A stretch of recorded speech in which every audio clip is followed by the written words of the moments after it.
There is a particular kind of tiredness that does not come from how much we have done. It comes from pushing against a task that will not yield the way we demand. We tighten our grip, add more effort, and wonder why everything feels heavier. We might change if we stopped forcing long enough to notice the shape of what is actually before us. The ancient Chinese expression Wu Wei is often translated as non-action or doing nothing. That can sound like an invitation to withdraw from life and wait for the world to finish our work. But the oldest Taoist idea is subtler than passivity. It asks what becomes possible when action is no longer crowded by strain, interference, and the need to impose ourselves.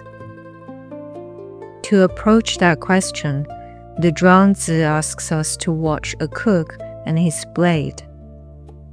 In the third chapter, Cook Dean prepares an ox in the hall of a ruler called Lord Wu Wei.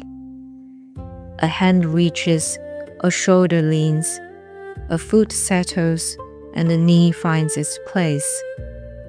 The blade moves within a rhythm that reminds the storyteller of dance and ceremonial music. Nothing in the scene appears hurried. Lord Wu Wei watches in astonishment. He has seen a common task become so precise that it seems to have passed beyond ordinary technique. How, he wonders, could skill reach such a point? Cook Dean lays down the knife before explaining. When he first began, he says, all he could see was the entire ox. He had a blade, the ox had resistance, and his attention was occupied by the need to overcome it. After 3 years, his perception changed. He began to recognize distinctions within what had once looked solid. There were joints, openings, cavities, and natural lines through which movement could pass. With long practice, his eyes no longer had to command every motion. His trained awareness could meet the structure directly. The knife did not invent a path and compel the ox to accept it. It followed the spaces that were already there. A competent cook may replace a blade every year because cutting wears it down. A rough cook may replace one every month because hacking damages the edge. Din's own knife, he says, has served for 19 years and prepared thousands of oxen. Yet its edge remains as keen as if it had just come from the whetstone. The parable gives an impossible thinness to the blade and a generous openness to the joints. When something with almost no thickness enters a place where there is room, neither side needs to be battered. Skill does not always mean applying more power. Sometimes it means becoming sensitive to where power is unnecessary. Yet Cook Dean's mastery is not careless confidence. He admits that he still reaches complicated places where the structure gathers into a difficult knot. At such a moment, he does not rush forward because the previous movements were easy. His attention narrows, his hand slows, and he proceeds with caution. Then a small movement releases what forceful cutting might only have damaged. He looks around, cleans the blade, and returns it to its sheath. Lord Wu Wei says by listening to his cook, he has learned how life might be nourished. The passage itself does not use the phrase Wu Wei. Still, readers have long found in Cook Dean an image of the wider Taoist ideal of unforced action. The Tao Te Ching describes a way that does not impose itself, yet leaves nothing neglected. This does not mean that Kuk Ting has done nothing.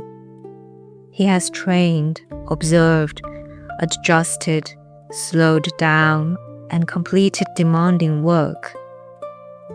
The non-action lies in what he has stopped adding. He does not hack at bone merely to prove the strength of his hand.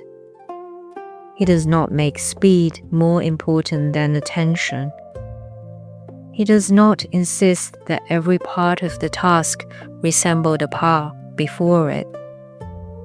His activity is full, but it's not crowded with unnecessary struggle.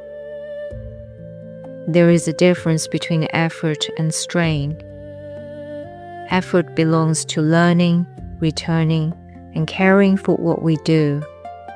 Strain often begins when we fight the nature of the material and the moment or our own limits.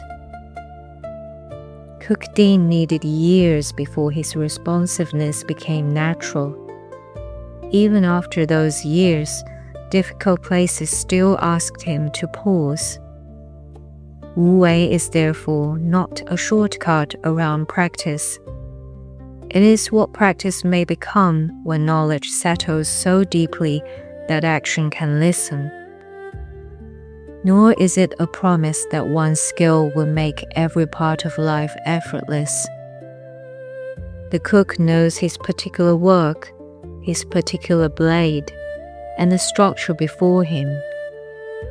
His wisdom begins with that intimacy and does not pretend to be mastery of everything.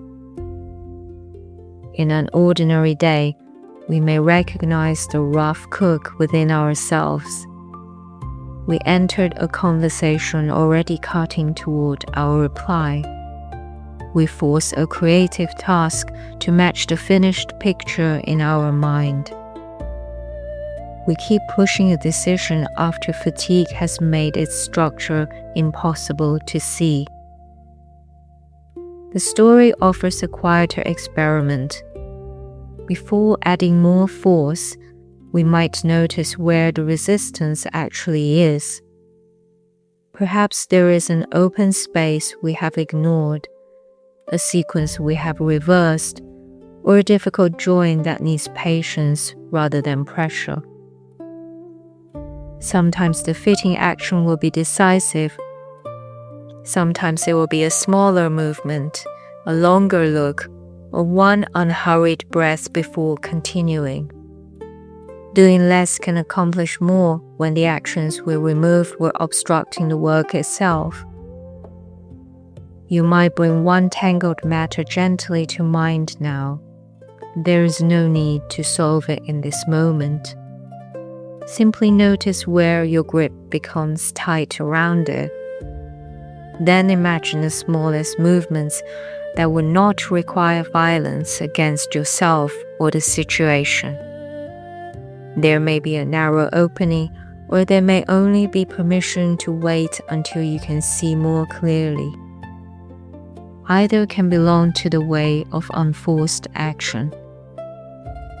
Somewhere in the quiet hall, the blade rests inside its sheath, and nothing more is needed tonight.